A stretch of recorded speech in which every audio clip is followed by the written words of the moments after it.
todos para participar de esta conferencia Sistema Argentino de Créditos Académicos y Cambio Curricular, Oportunidad para la Educación a Distancia. Además de agradecer a nuestra expositora, traigo los saludos del señor rector, doctor Omar La Rosa, que en este momento está participando de un panel en otro congreso, en el Congreso Argentino de Educación en Ciencias Médicas. Muchísimas gracias a la doctora Mónica Marquina, que va a ser la expositora, y voy a decir unas palabras para presentarla a esta amiga de la casa. Mónica Marquina es una figura relevante en el ámbito de la educación superior en Argentina, con una sólida formación académica que incluye un doctorado en educación superior de la Universidad de Palermo y una maestría en Administración de la Educación Superior de Boston College. Su carrera está marcada por una serie de posiciones de liderazgo e influencia en las políticas educativas a nivel nacional. De 2018, forma parte del directorio de la Comisión Nacional de Evaluación y Acreditación de Universidades CONEAU, designada por el Congreso Nacional. Previamente dirigió el Programa de Calidad Universitaria de la Secretaría de Políticas Universitarias del Ministerio de Educación argentino y ha sido asesora de la Comisión de Educación en la Cámara de Diputados durante 6 años. A nivel académico, es investigadora independiente en el Consejo Nacional de Ciencia y Tecnología, CONICET, y ejerce como profesora titular en la Universidad Nacional de 3 de Febrero, UNTREF. En esta institución enseña en programas de posgrado sobre temas fundamentales como la gobernanza y la gestión de la educación superior, así como también en sistemas educativos desde la perspectiva comparativa. También ocupa un cargo de profesora adjunta en la Universidad de Buenos Aires. Mónica, estamos todos atentos para escucharte y muchísimas gracias nuevamente por estar aquí.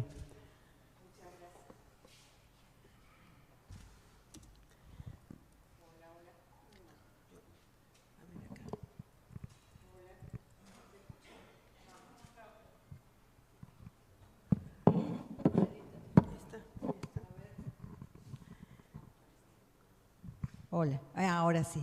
Bueno, muchísimas gracias, muchas gracias por la invitación, por participar de este congreso tan importante acá que reúne a gente de distintos países, me han dicho, con lo cual, si bien vamos a hablar de Argentina, traté de darle una mirada también regional al tema, porque, bueno, de alguna manera creo que pensar en sistema de créditos es pensar en la región, ¿no?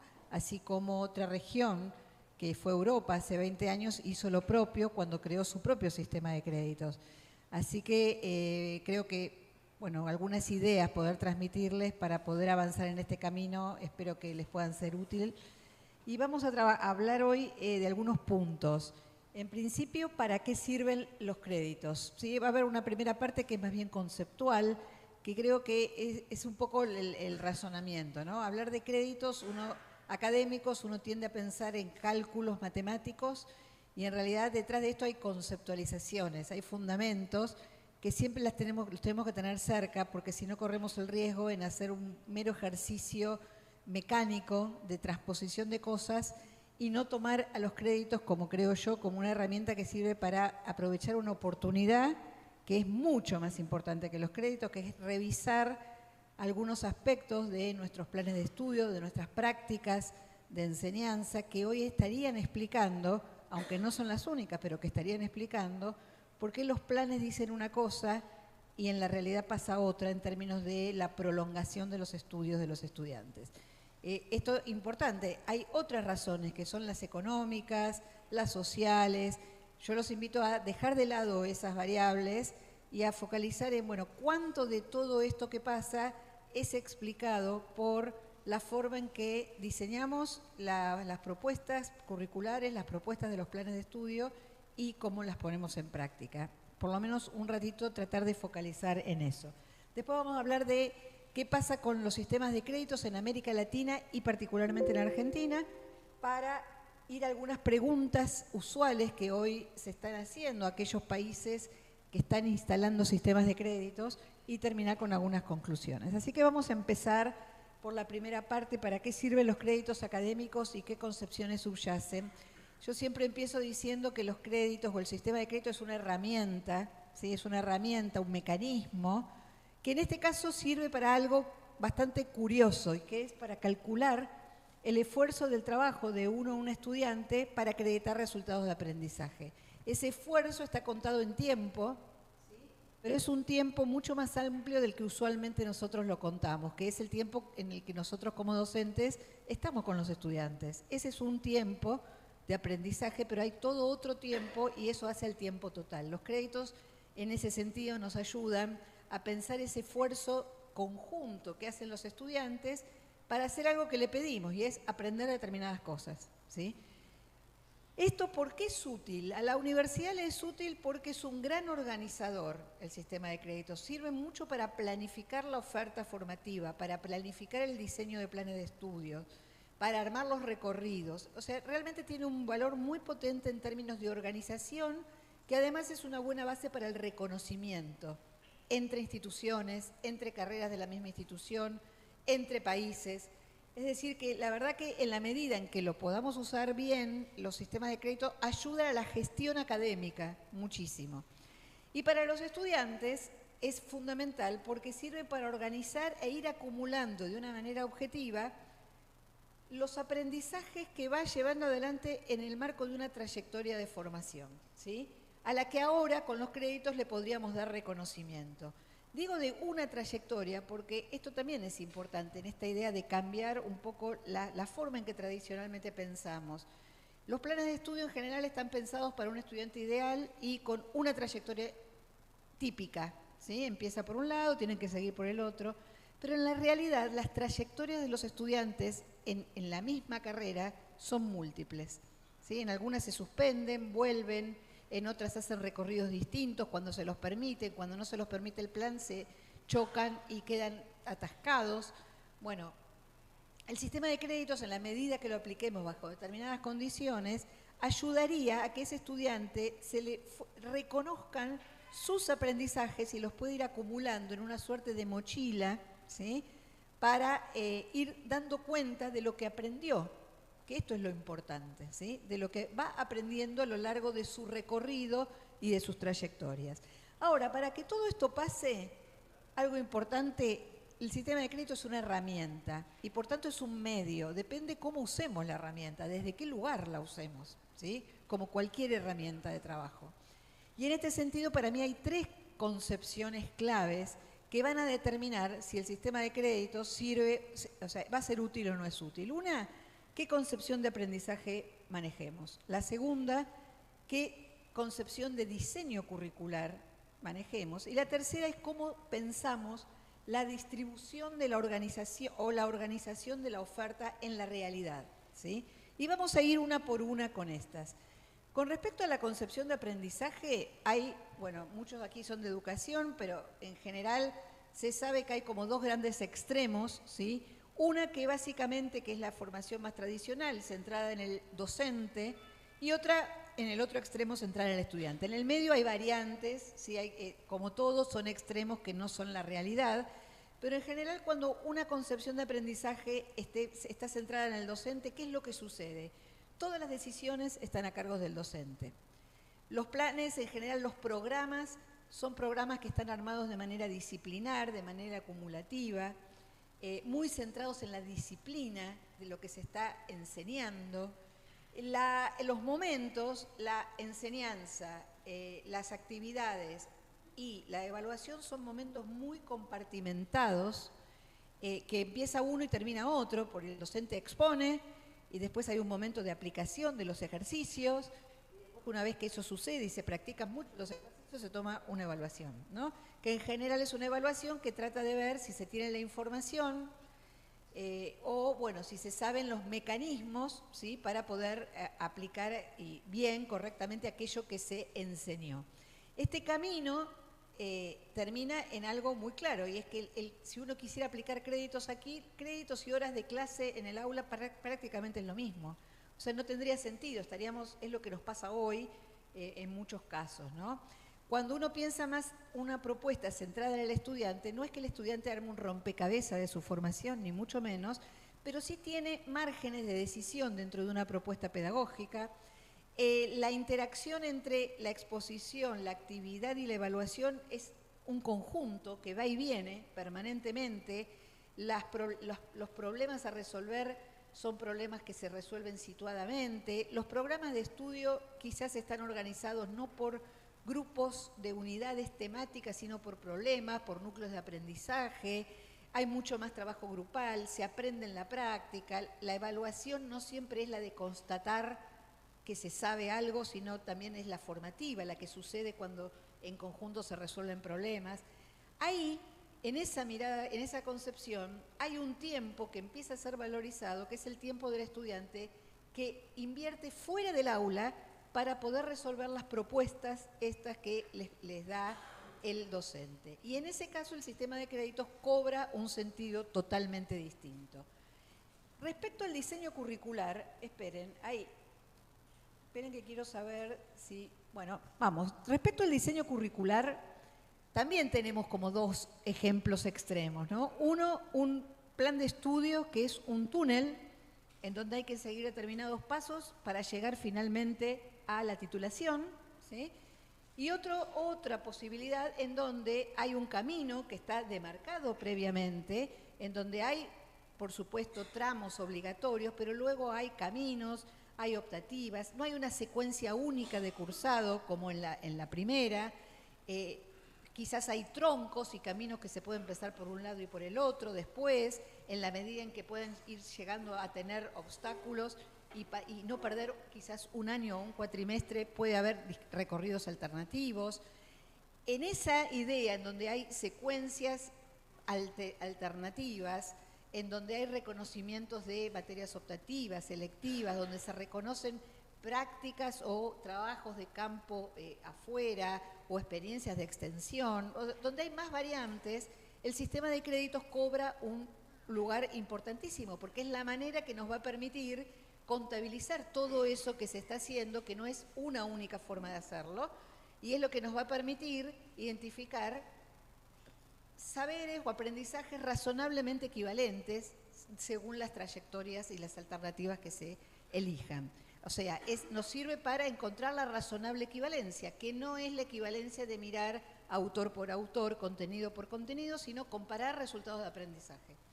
Ahí el crédito adquiere un rol muy importante.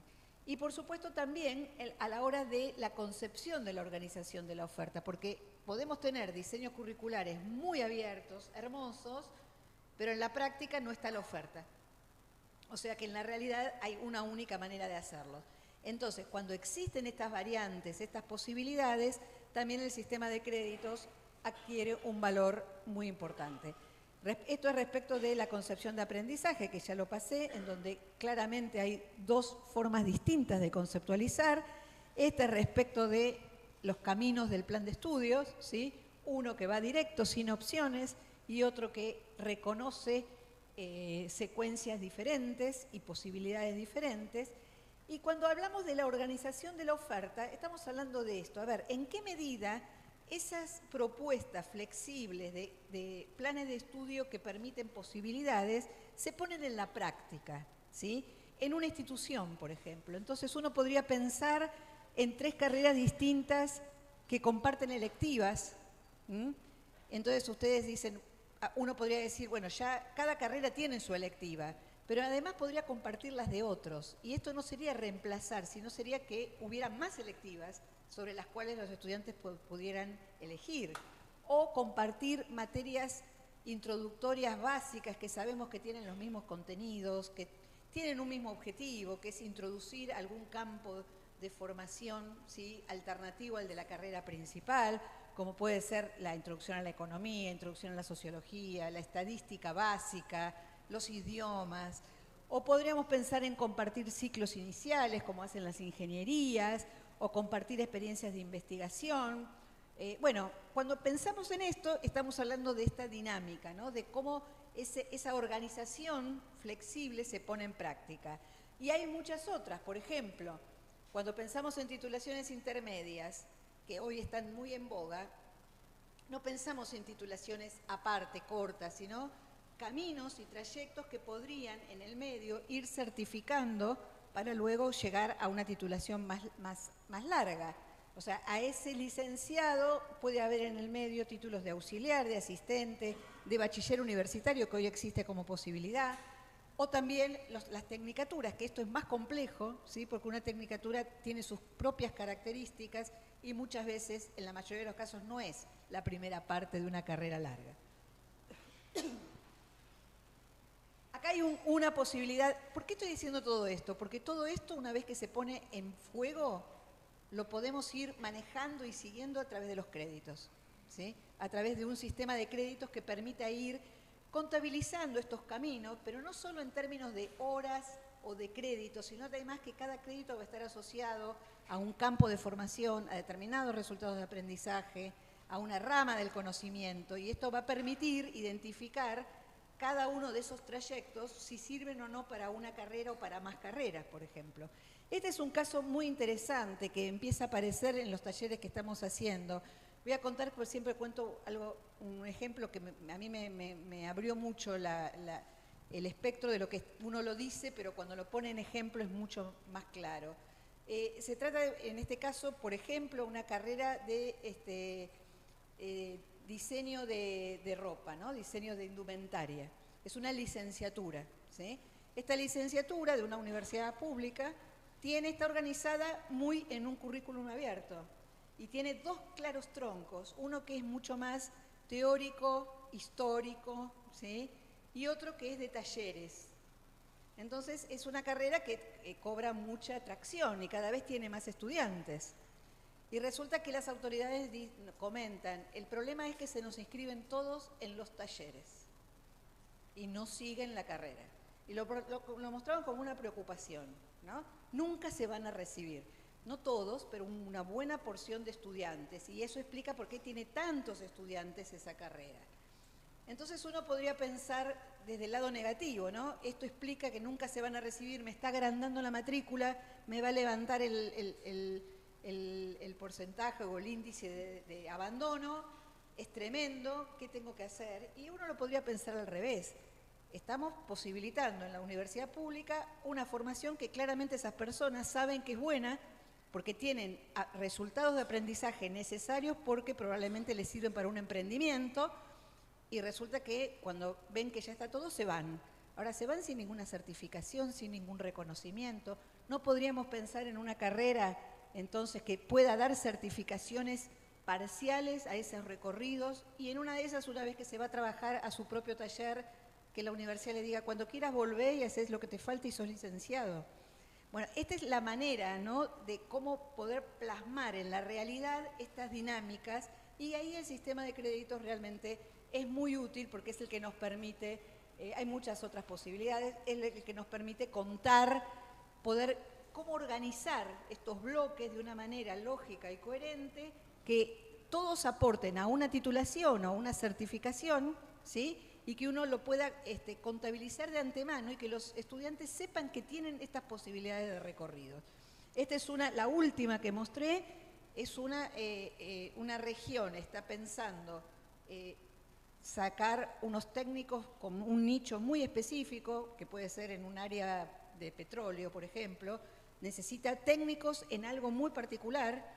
Si una universidad tuviera que crear una carrera completa, no tiene los cargos, no tiene, bueno, es complicado, pero juntando lo que tiene, más agregándole algún componente específico, puede armar ese perfil para formar X cantidad de técnicos que hoy se necesitan y luego la carrera podría suspenderse de nuevo y no pasa nada porque esos docentes van a seguir haciendo lo que siguen haciendo. Bueno, de esto se trata cuando empezamos a pensar de manera más dinámica. Esto, o sea, aquí los créditos son una herramienta para poder hacer todo esto. Por eso me parece importante empezar por este lado en una charla de este tipo, ¿no? porque siempre está la tentación de hay que pasar las carreras a crédito, ¿cómo hago para todo lo que hay hoy? Lo multiplico por cuánto y lo paso por cuánto y ahí ya tengo y cumplo con la norma. No, creemos que esta es la oportunidad para empezar a revisar estas cuestiones en un contexto en donde además los sujetos, cuando quieren formarse, están sabiendo cada vez más qué necesitan para salir al mercado de trabajo. Y hay veces que encuentran cosas fuera de la universidad y no en la universidad. Entonces, ¿cómo hace la universidad para seguir siendo atractiva, manteniendo su esencia?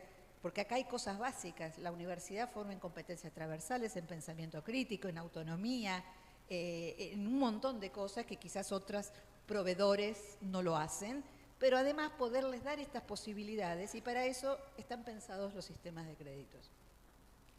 Entonces, yo lo que digo es que un sistema de créditos se asocia a un modelo pedagógico y se asocia centrado en el estudiante y a un currículo flexible, tanto en su diseño como puesta en acción.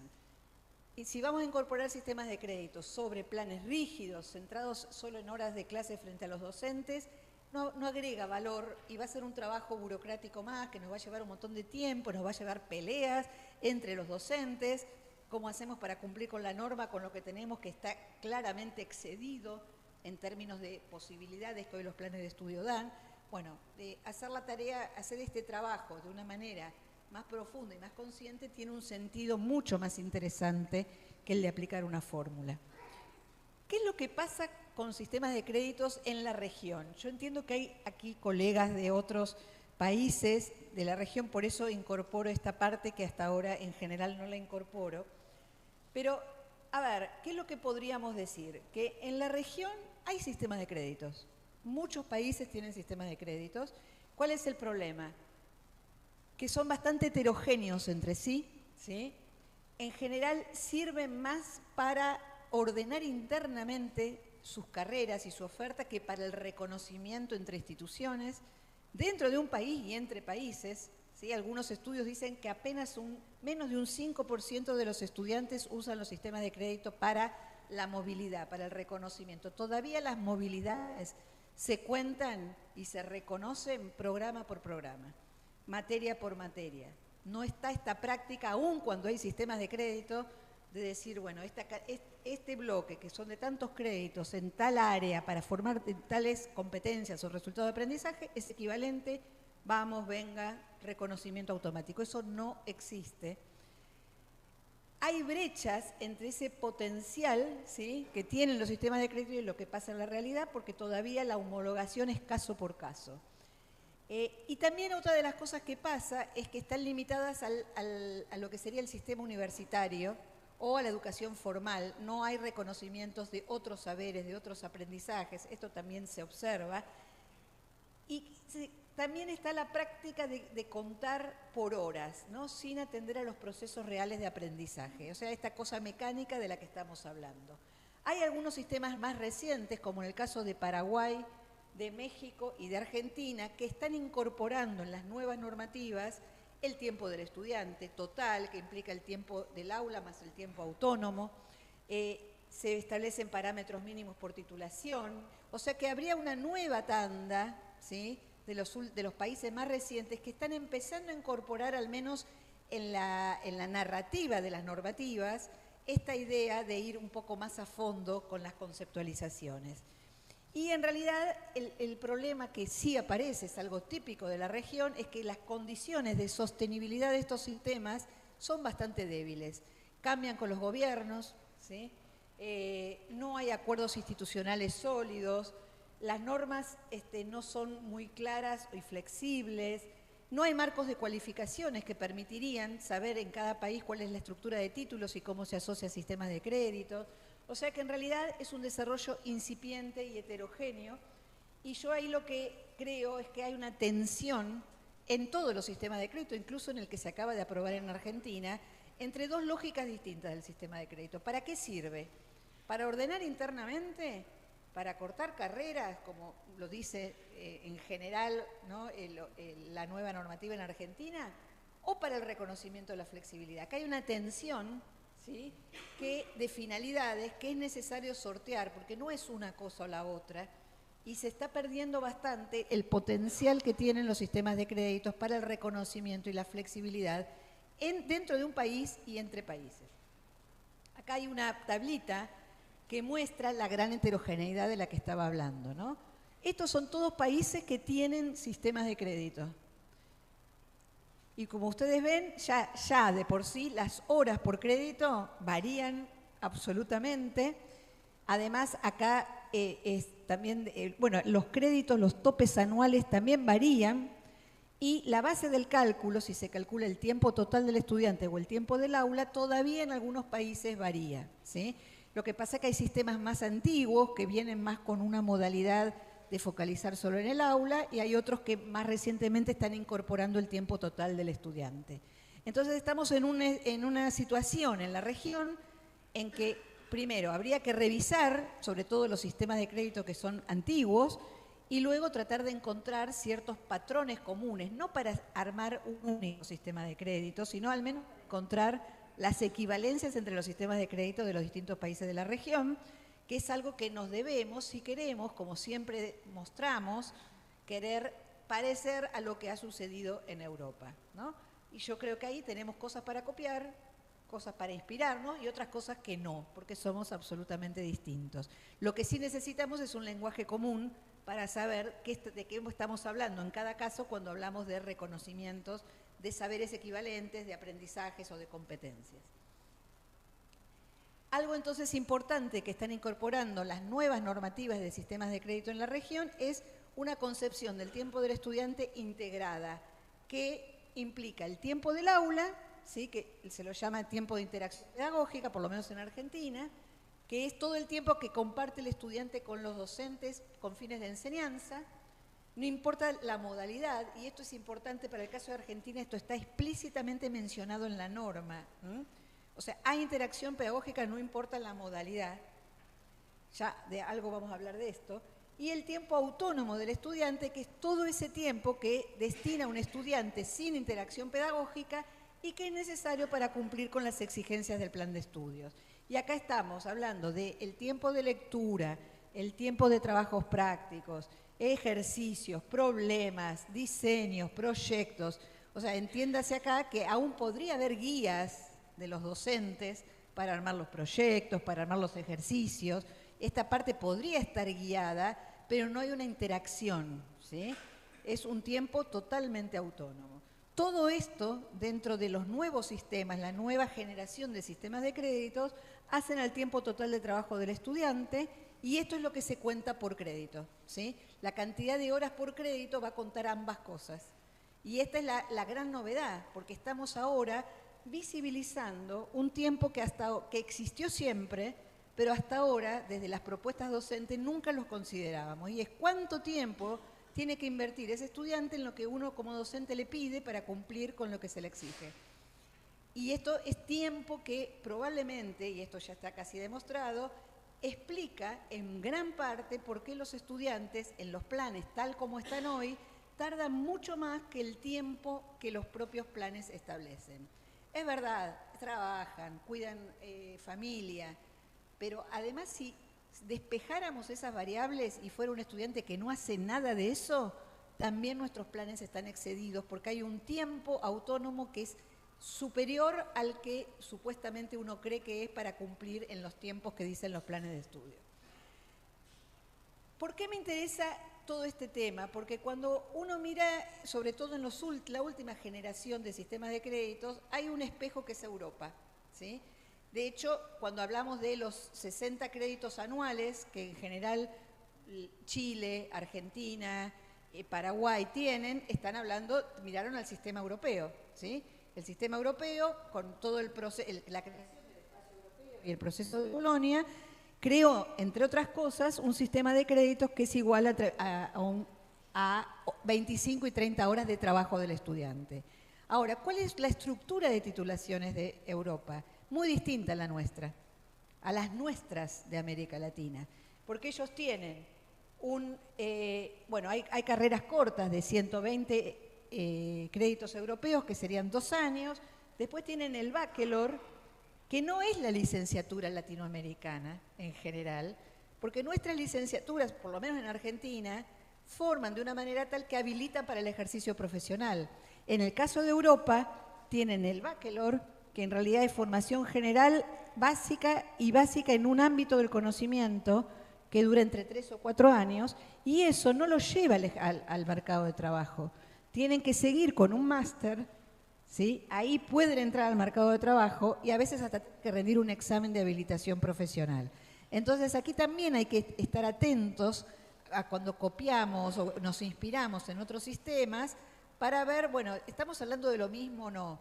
Probablemente, y estoy convencida en Argentina, muchas de nuestras carreras son el equivalente a lo que en Europa es el bachelor más el máster. De hecho, la biología, las carreras de biología lo demuestran. De hecho, en Europa ya está reconocido así.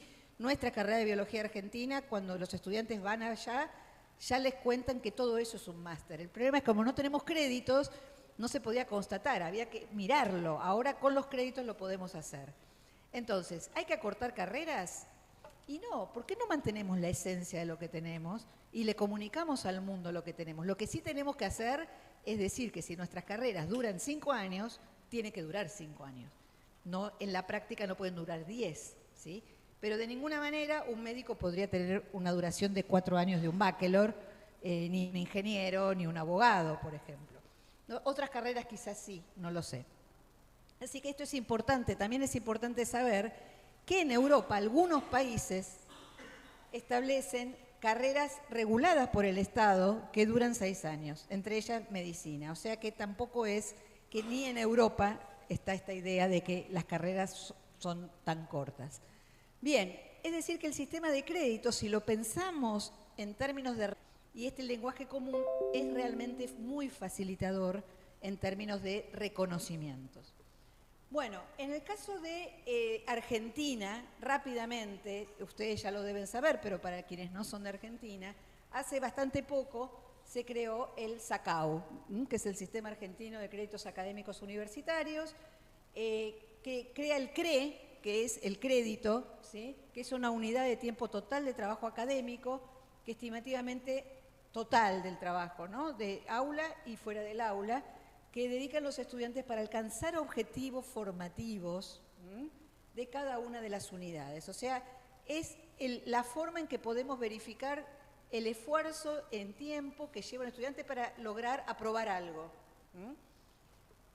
Y establece que el CRE va a tener entre 25 y 30 horas, más o menos lo que están pautando casi todos los países en el último tiempo, mirando a Europa. Y además algo muy importante, creo que esto es lo más importante, lo que dice es que los planes de estudio tendrán un promedio de 60 CRE anuales. Y esta es la clave. Esto es lo que nos va a obligar a todos los que estamos acá con nuestras materias a hacer planes razonables. No pueden pasarse, podrá pasarse 61 y en el otro año podrán tener 59, pero no, este es el límite, porque ahora vamos a ver, es el límite de tiempo que un estudiante puede dedicarle a estudiar en el año. Y hoy nuestros planes que superan esto es la forma en que se explica por qué los estudiantes tardan más años de lo que dice el plan de estudio. O sea, esta es la clave, no el acortamiento de años, sino el hacer años razonablemente fáciles o prácticos, aceptables para poder transitarlos. Otra de las cosas que dice nuestra resolución es que las carreras de pregrado, a diferencia de lo que era antes, van a tener un mínimo de 120 créditos, o sea, mínimos de 2 años, y mínimos de interacción pedagógica, o sea, de aula de 1100, cuando antes era 1400, antes no se contaba el trabajo autónomo. Y las carreras de grado van a tener 240 CRE mínimos, es decir, 4 años mínimos. No significa que las carreras ahora tienen que tener 4 años. Como mínimo tendrán 4 años. Y las horas de aula 2100 cuando antes eran 2600. O sea, este es el énfasis en el que en Argentina se le pone, la norma le pone muy fuertemente, que es la duración de las carreras, las cuales sugieren que no superen el 25% de los mínimos. Además, hay otras cosas, esto se aplica a partir del 1 de enero del 2027 para todas las carreras nuevas. En realidad, si hoy se quisiera crear una nueva carrera, ya los mínimos rigen desde ahora. Todas las carreras reguladas por el Estado van a esperar a la convocatoria de la CONEAU con posterioridad a esa fecha de enero del 27. Las carreras en funcionamiento no caducan sus planes, sino que en realidad tienen que informar, no pueden informar si quieren adaptarse a créditos, informar al ministerio todo lo que hay que cumplir, que ahora son más columnas, no es solo la columna de horas de aula, sino que es hora de trabajo autónomo, horas totales y créditos. Bueno, y algunos casos más, el posgrado queda fuera de esta normativa. No se va a verificar en la acreditación de las carreras que se acrediten si ese tiempo autónomo es real o no. O sea, no va a ser objeto de evaluación. Entonces todos los docentes dicen, menos mal.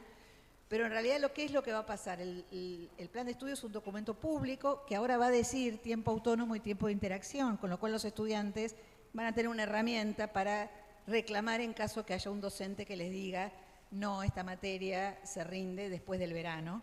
Que hay algunos que lo hacen y cuando le digan, no, pero mire, acá dice que esto del tiempo autónomo es tanto, después del verano me exigiría mucho más.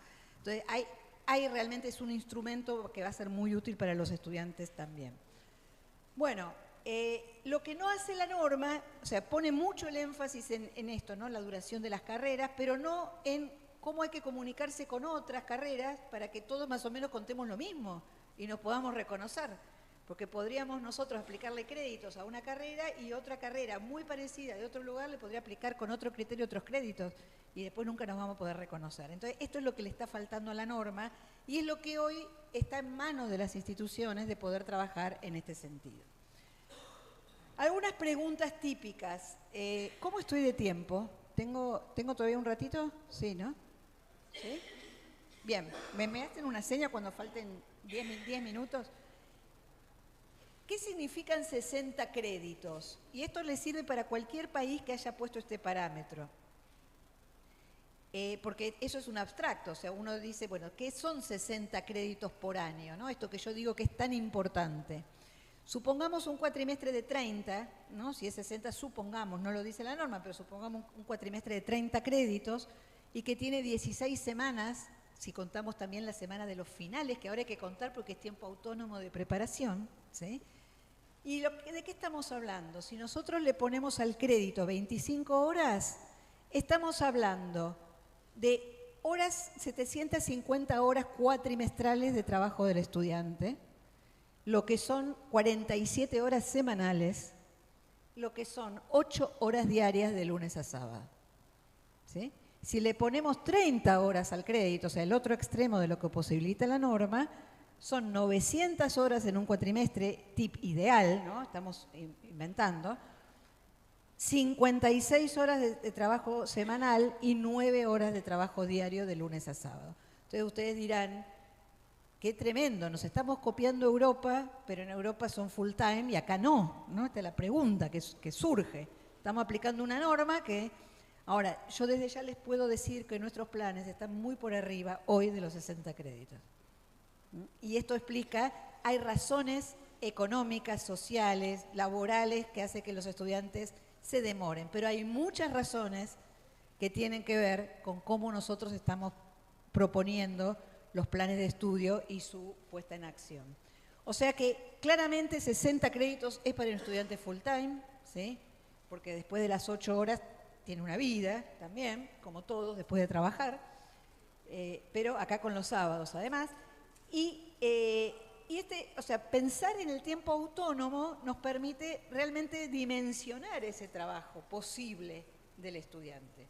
Y este es el esfuerzo que tenemos que hacer a la hora de pensar, de rediseñar nuestros planes en función de los créditos. Poder hacer ese esfuerzo de identificar cuánto tiempo autónomo le lleva a los estudiantes aquello que nosotros como docentes le estamos proponiendo. Y no es un trabajo rápido, no es una multiplicación, es un trabajo que hay que hacer con los estudiantes, que son los que mejor saben cuánto tiempo les lleva cada materia, y les aseguro que en esto son muy sinceros. Quizás uno como docente cree que lleva más tiempo y es menos, y otras cosas que cree que es menos y es más. Le voy a dar un ejemplo. Nosotros estamos haciendo algunos ejercicios contando a partir de una metodología, clasificando las materias según tiempo autónomo estimado. Estamos mirando cuánto hoy podrían tener algunas carreras de créditos por año. Las líneas rojas son los 60 créditos que habría que cumplir, ¿no? Y acá obviamente son carreras distintas de distintas universidades, pero una carrera de medicina, una por lo menos se plantea de esta manera. Miren ustedes, ya decíamos 60 créditos, son 8 horas por día o 9, y tenemos años en donde hay 77, 81, lo cual si uno lo divide estamos más de 10 horas por día. Bueno, en veterinaria pasa lo mismo, en ese caso, pero si lo vemos en cualquier carrera pasa lo mismo. Una licenciatura en química, quizás ustedes dicen, está bastante bien. Bueno, se pasa, 6 créditos por año es un montón, ¿sí? Son bastantes horas, no es poquito, 180 horas. Un profesorado en química, porque además, miren, tiene 5. El profesorado en química, ¿qué dijo? Este es típico. Esa carrera dijo, vamos a cortar la carrera, vamos a hacérsela fácil a los chicos. ¿Qué hicieron? Todo lo que tenían lo juntaron en 4 años. Y miren cómo les quedó. O sea, imposible. Bueno, estos ejercicios iniciales son los que permiten, que esto se hace con un Excel, ir a fondo y poder entender cuáles son las razones que explican esto. Poder entender mucho más, partiendo de la idea de crédito, pero nos vamos a problemas que son mucho más de fondo, algunos de los cuales son del diseño del currículum, pero algunos son del aula, simplemente del aula, de cómo estamos planteando las propuestas. Entonces, la definición de 60 créditos por año ayuda al diseño de planes, pero es verdad que es para un estudiante de tiempo completo, pero en realidad nuestros planes hoy exceden los 60 créditos anuales y eso es lo que explica la brecha entre lo que dice el plan y lo que sucede en la práctica, aún para un estudiante que no trabaja, ¿sí?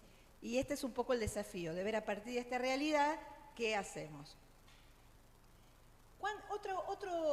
Otra pregunta. La primera fue, ¿qué son 60 créditos? La segunda, ¿cuál es la cantidad de horas más conveniente? ¿Sí? ¿25, 30 en el medio? Entonces, si uno le pregunta a un estudiante, ¿qué va a decir un estudiante? 25, porque si no tendría que trabajar más. Pero un docente o una carrera que no quiera modificar demasiado, dice, ¿cómo hago para calzar todo lo que tengo en la nueva estructura? Y va a querer que tenga más horas el crédito, ¿no? Más, o sea, más trabajo para el estudiante, sin modificar demasiado. Bueno, yo les digo que todo esto es especulación, porque en realidad el crédito, y esto volvemos a esa idea inicial, representa resultados de aprendizaje, ¿sí? Y entonces si una institución decide que su crédito es de 25 y otra de 30, no es tan importante porque no estamos contando horas silla de estudio, sino el tiempo que lleva para llegar a lo mismo. Y a nosotros lo que nos interesa como créditos es calcular lo mismo, que sería determinados resultados de aprendizaje. Y esto es muy interesante, sí, mirar a Europa, porque en esto podemos aprender. Hace 20 años, cuando en Europa discutían las mismas discusiones que están ahora dándose en América Latina, España decidió que sus créditos tenían 25 horas, Finlandia 27, Portugal 28, Alemania 30 horas un crédito, Francia 29 y Reino Unido dijo con otro sistema 20. Mis estudiantes en 20 horas hacen lo que en Alemania hacen en 30.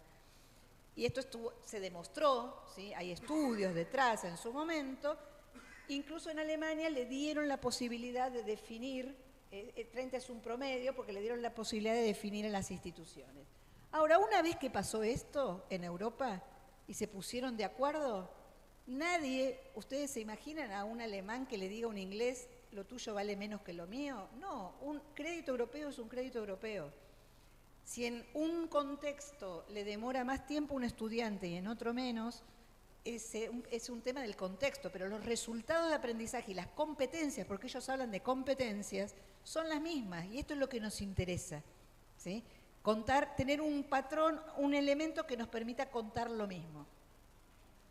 Bueno, con lo cual esta experiencia de Europa me parece que sí es una experiencia que habría que mirarla para no caer en las discusiones de, bueno, si le pongo menos créditos no me lo van a reconocer, si le pongo más crédito no voy a reconocer al que tiene menos, porque no estamos hablando de horas. El cambio de chip es, hay que empezar a pensar en resultados de aprendizaje, en qué queremos que logre en términos de aprendizaje ese estudiante en mi materia de cara a una titulación. Y acá hay otro tema, mi materia no es el mundo y sus alrededores, mi materia es significativa en determinado recorte para el título en el cual la materia está inscripta. Y muchas veces eso también explica por qué nuestras materias están tan infladas y que muchas veces llevan mucho más tiempo y llevan a tomar contenidos que no se llegan a dar y ese tipo de cosas que, bueno, son porque realmente están por demás, con la mejor voluntad que todos tenemos de querer transmitirle todo nuestro saber a los estudiantes, pero en realidad cada materia tiene un rol dentro de un plan y a eso hay que limitar. Bueno, la otra pregunta es ¿por cuánto tengo que multiplicar? ¿No? Seguro que alguien se la hizo. De vuelta a la crucecita. No hay una única manera, esto va a depender del campo de formación, del campo disciplinar, de la ubicación de la materia en un plan de estudios. No es lo mismo al comienzo, cuando un estudiante quizás tiene menos autonomía y necesita más del docente o menos. De cuánto de práctica y de teoría tienen las materias, ¿sí? Las materias prácticas en general llevan mucho más tiempo de interacción con el docente que las teóricas, en donde le mandamos a leer, aun cuando les armemos guías. Bueno, también hay que pensar en el tipo de la cantidad de evaluaciones que una materia tiene, ¿no? Uno tiene la idea que cuanto más evaluamos, más aprenden. Y esto no está comprobado para nada. Se estudia para pasar un examen y eso lleva mucho tiempo autónomo, ¿no? Y la otra gran cuestión es las tesinas y todos esos trabajos finales que no están plasmados en un plan de estudio en términos del tiempo que demandan y realmente demandan, en algunos casos, 1 año o 2 en algo que casi se parece a una tesis de maestría.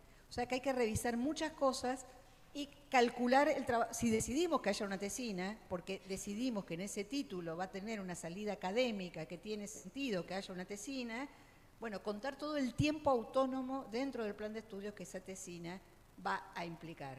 Y eso es lo que va a durar y eso lo va a saber el estudiante de antemano.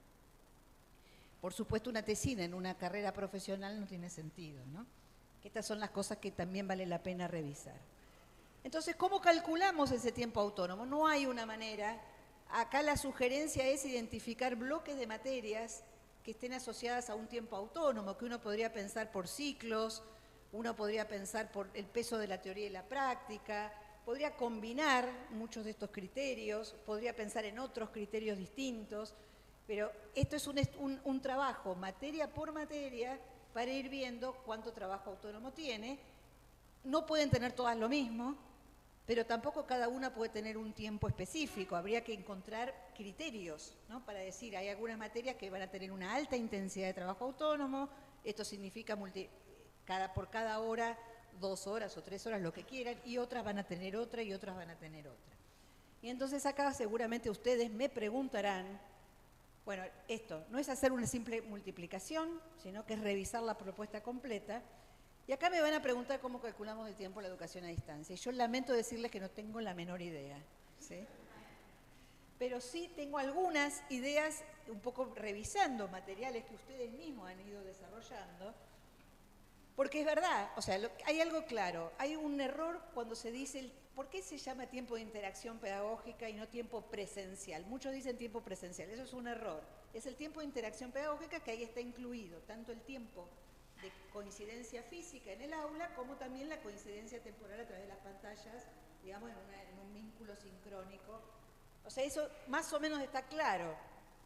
El problema es cómo calculamos ese tiempo autónomo, ¿sí? ¿Hasta cuánto considerar interacción o cuánto no? Y entonces ahí empiezan las grandes dudas. Está claro que, por ejemplo, se me ocurre un foro en donde el docente está interviniendo, es interacción pedagógica, pero después, por ejemplo, una guía de trabajo, yo tengo dudas si es interacción pedagógica, porque en la interacción pedagógica también se da que hay guías para que los estudiantes trabajen autónomamente y eso no es interacción pedagógica.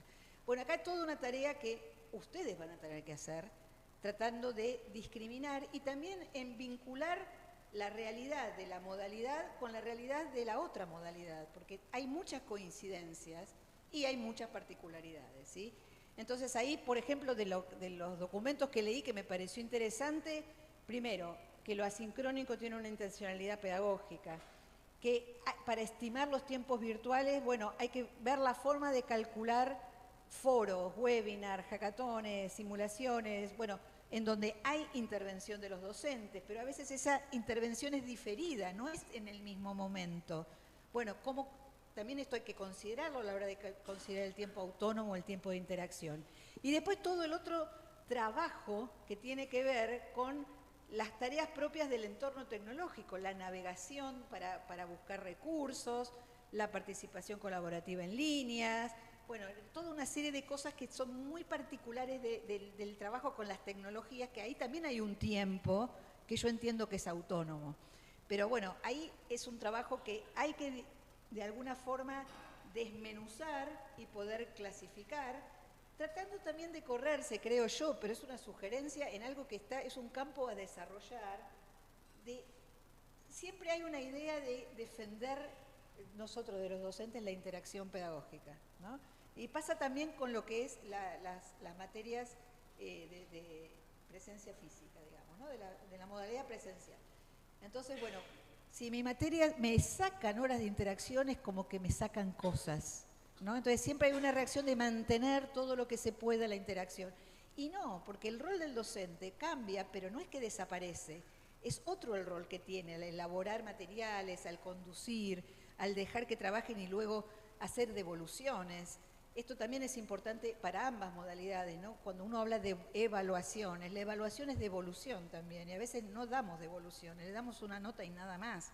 Entonces el aprendizaje también tiene que ver con eso. Ese rol de docente valorizado se revaloriza en su rol en el aula y fuera del aula. Entonces, bueno, en esto también, no tratar de contar todo lo que se puede de acción pedagógica, que esto es algo que pasa también con la modalidad presencial. Si hay mucho trabajo autónomo está muy bueno, porque ese trabajo autónomo tuvo intervención del docente también. Entonces cambia el rol, pero esto no significa que se degrada el rol.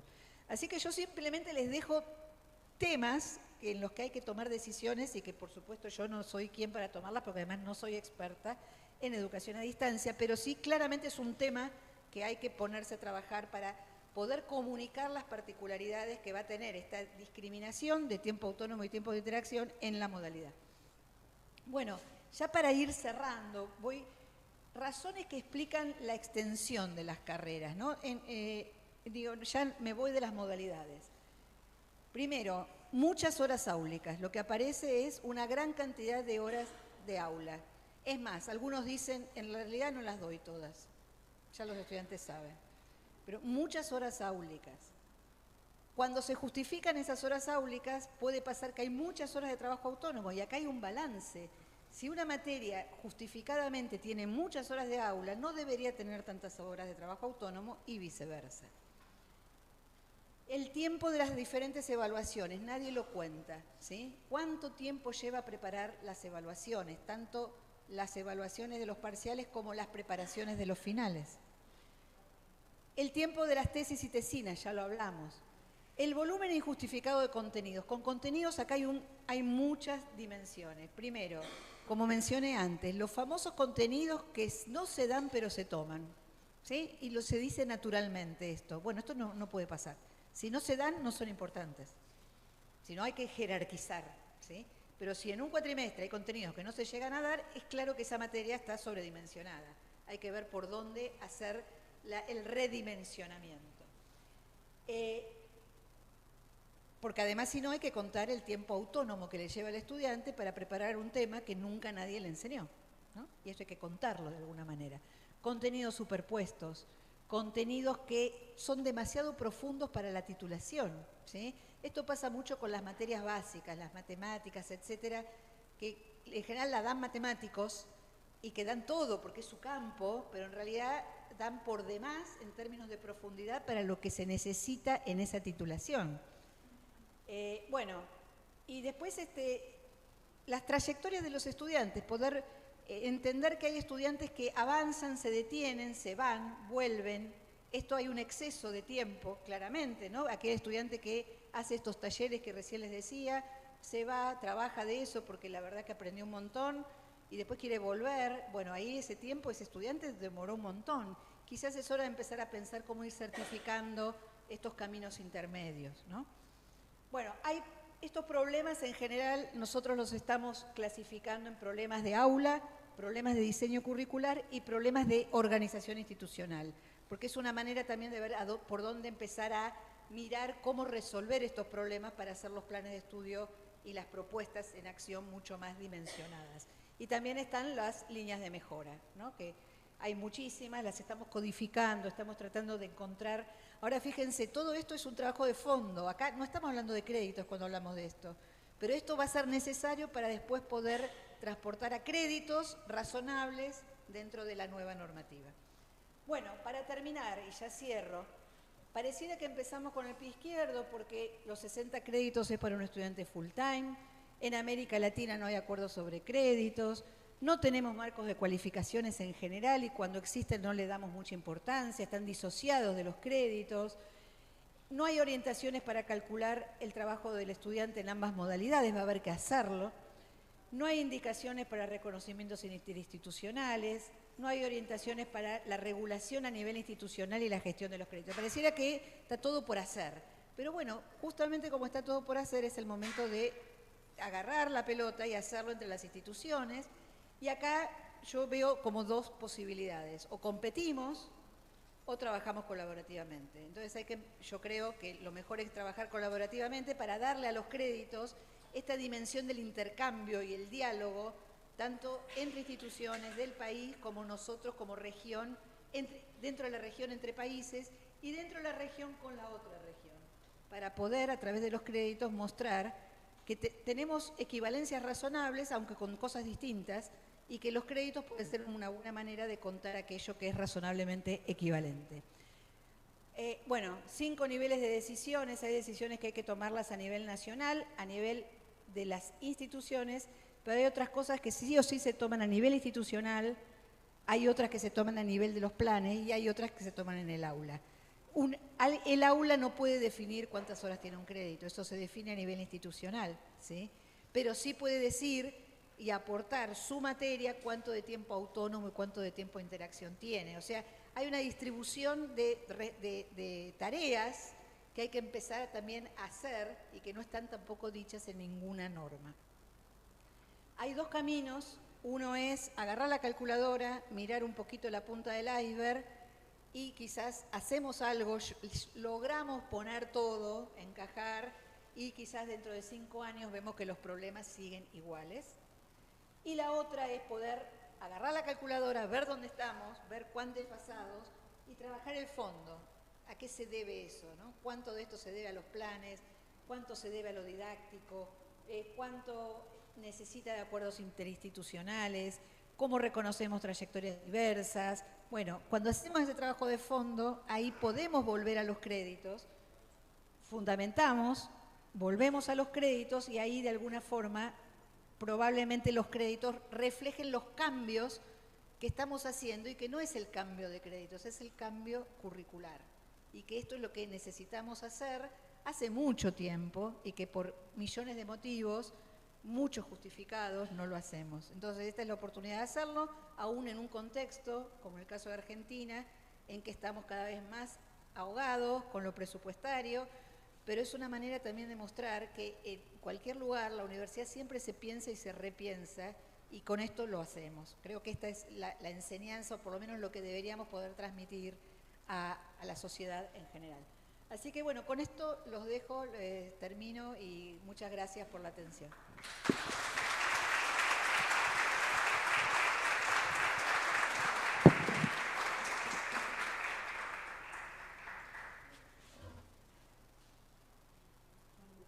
Muchísimas gracias. Muchísimas gracias, profesora Marquina, por la claridad. Nos deja pensando en esta gran oportunidad de cambio que nos brindan los SACAUS. ¿Dejamos algún espacio para preguntas, inquietudes, reflexiones finales?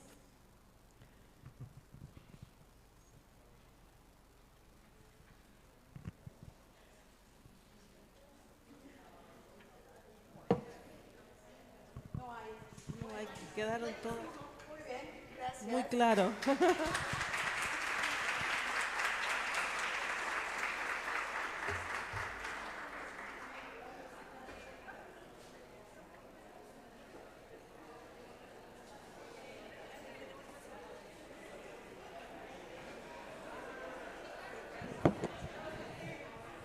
Para los que quedaron al final de la conferencia, tenemos algunos presentes que nos dieron... ¿Se escucha? ¿Se me escucha así?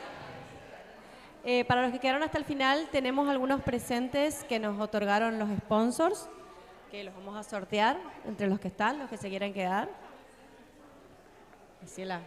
Pero como no somos tantos, no vamos a hacer con el orden de inscripción, así que tengo los números que se los voy a repartir, porque somos menos, si no íbamos a estar 500. Bueno, mientras acá se va organizando, pon el del Congreso, pon ahí atrás, aunque sea para la foto, porque quiero... Bueno, a ver, les cuento. Espera que...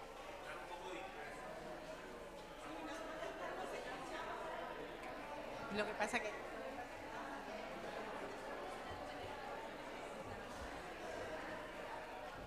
Bueno, ahora les cuento lo siguiente.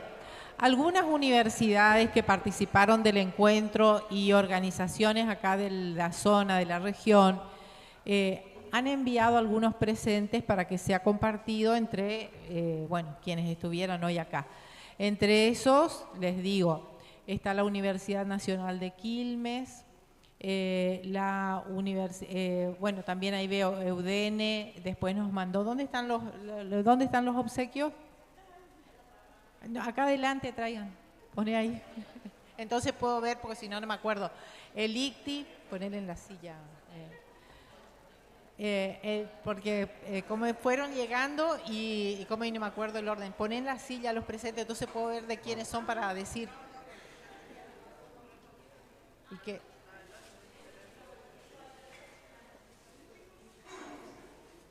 Bueno, también de algunos negocios.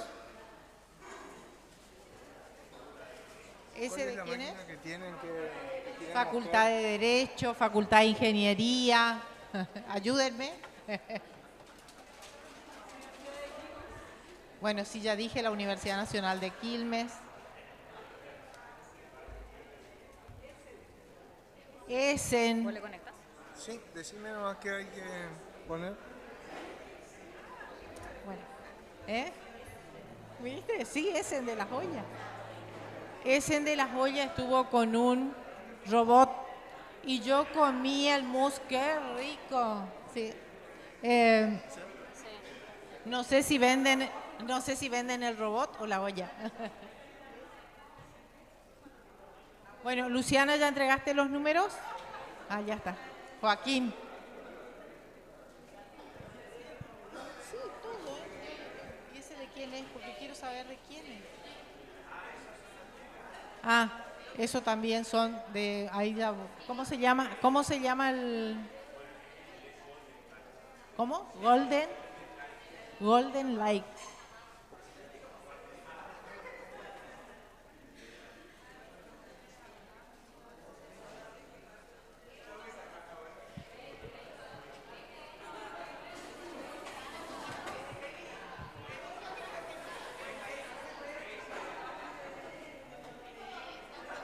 Ah, también de una empresa de robótica, ¿era?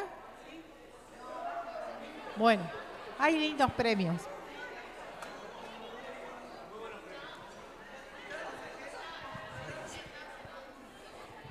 Bueno, siempre me llaman para la pista. Bueno, no sé por qué me dan el micrófono.